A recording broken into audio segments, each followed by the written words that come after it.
मित्रांनो नमस्कार. मित्रांनो शुभ सकाळ. माझं मॉर्निंग वॉक झालेलं आहे आणि योगा पण झालेला आहे आणि मी आता सरळ माझ्या गच्चीवर नाश्ता करण्यासाठी आलेलो आहे आणि मी सरळ आता माझ्या गच्चीवरील फळांचा आनंद घेणार आहे. तुम्ही पाहू शकता एका छोट्याशा कुंडीत हे बोराचं झाड लागलेलं आहे. त्याला भरपूर प्रमाणात बोरं लागलेली आहेत आणि त्याचा आज मी नाश्ता करणार आहे. मित्रांनो एक बोर तोडून तुम्हाला दाखवतो. ही बोराची एक वेगळी व्हेरायटी आहे आणि याचा नाश्ता मी करणार आहे. मित्रांनो बघा, अगदी गोड आणि अगदी विषरहित हे बोर आहे. बोर खाऊन झाल्यानंतर चला मी तुम्हाला एक कुंडीतील नवीन पेरूची झाड दाखवत आहे. बघा त्याला किती प्रमाणात पेरू लागलेले आहेत आणि या छोट्याशा कुंडीत. तर मित्रांनो आपण याचा पण एक पेरू तोडू आणि याचा पण मी सकाळी आता नाश्ता करणार आहे. खूप गोड आहे मित्रांनो आणि मला याच्यापासून भरपूर ऊर्जा मिळेल. तर चला आता तुम्हाला तिसरं झाड दाखवतो. बघा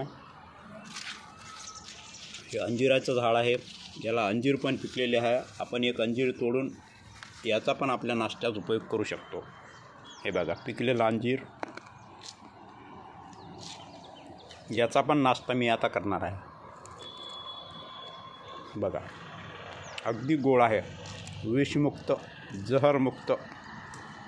मित्रांनो विषमुक्त शेती, विषमुक्त समाज, जहरमुक्त बगीचा, जहरमुक्त परिवार या अभियानामध्ये आपले स्वागत आहे. मित्रांनो माझ्याकडे 3 विभाग आहेत, ज्याच्यामध्ये छत बागवानी म्हणजे गच्चीवर परसबाग कशी तयार करायची आणि माझ्याकडे भाजीपाला विभाग आहे, त्याच्यामध्ये विषमुक्त भाजीपाला कसा निर्माण करायचा, कसा तयार करायचा. आणि माझ्याकडे तिसरं फलोद्यान विभाग अभ्यास केंद्र आहे, त्याच्यामध्ये फळं कसे लावायचे, कुठलं खत द्यायचं आणि कशा प्रकारे त्याची जोपासना करायची याचा अभ्यास केला जातो. मित्रांनो आताही वेळ गेलेली नाही. तुमच्याकडे खुली जागा असेल तर ते भाजीपाल्याची लागवड करा, फळांची लागवड करा आणि जहरमुक्त अन्न खा आणि आपल्या परिवाराला रोगांपासून वाचवा. तसेच आपल्याकडे जर खुली जागा नसेल तर आपल्या गच्चीवर पण आपण बगीचा तयार करू शकता, गच्चीवर पण भाजीपाला घेऊ शकता. मी तुम्हाला आताच दाखवलेलं आहे. अशा व्हेरायटीज निर्माण झालेल्या आहेत की ज्या आपण छोट्या ड्रममध्ये पण लावू शकतो आणि त्याचा आपल्या परिवाराला विषमुक्त अन्न मिळवून देण्यासाठी प्रयत्न करू शकतो. तर मित्रांनो मी रोजचे 2-4 व्हिडिओ असे फेसबुकला, इंस्टाग्रामला, यूट्यूबला सोडत असतो. त्याच्यामुळे प्रत्येक व्हिडिओवर, प्रत्येक कमेंटवर, प्रत्येक मेसेजवर उत्तर देणे शक्य होत नाही. तर मी रोज माझ्या गार्डनमध्ये अभ्यास केंद्रामध्ये 3 तास काम करतो आहे.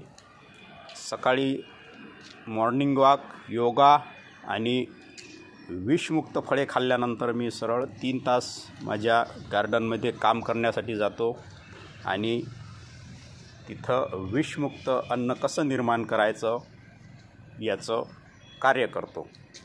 तर मित्रांनो विषमुक्त शेती, विषमुक्त समाज, विषमुक्त बगीचा, विषमुक्त परिवार या अभियानाला जोडण्यासाठी कमेंट्स, लाईक्स, शेअर, फॉलो असल्या कुठल्याही गोष्टी तुम्ही करायच्या नाही. तुम्हाला या अभियानाला सरळ जुळायचं असेल तर मला सरळ व्हॉट्सअप करा, मेसेज करू नका, कमेंट करू नका किंवा सरळ कॉल करा मी तुम्हाला तुमच्या प्रश्नाची सगळी उत्तरं देतो. कारण कसं आहे की कमेंट आणि मॅसेजवर जर उत्तरं देत बसलो तर पूर्ण दिवस माझा त्याच्यामध्ये जातो आणि मला माझा परिवार पण पाहायचा असतो. त्याच्यामुळे मला हे शक्य होत नाही. तर कृपया 84 21 82 77 51 या नंबरवर कॉल करा किंवा व्हॉट्सअप करा आणि सरळ विषमुक्त शेती अभियान, विषमुक्त परसबाग अभियान या संकल्पनेला जुळा आणि आपले आणि आपल्या परिवाराचे आरोग्य चांगले ठेवण्यासाठी मदत करा. मित्रांनो, धन्यवाद. शुभ सकाळ.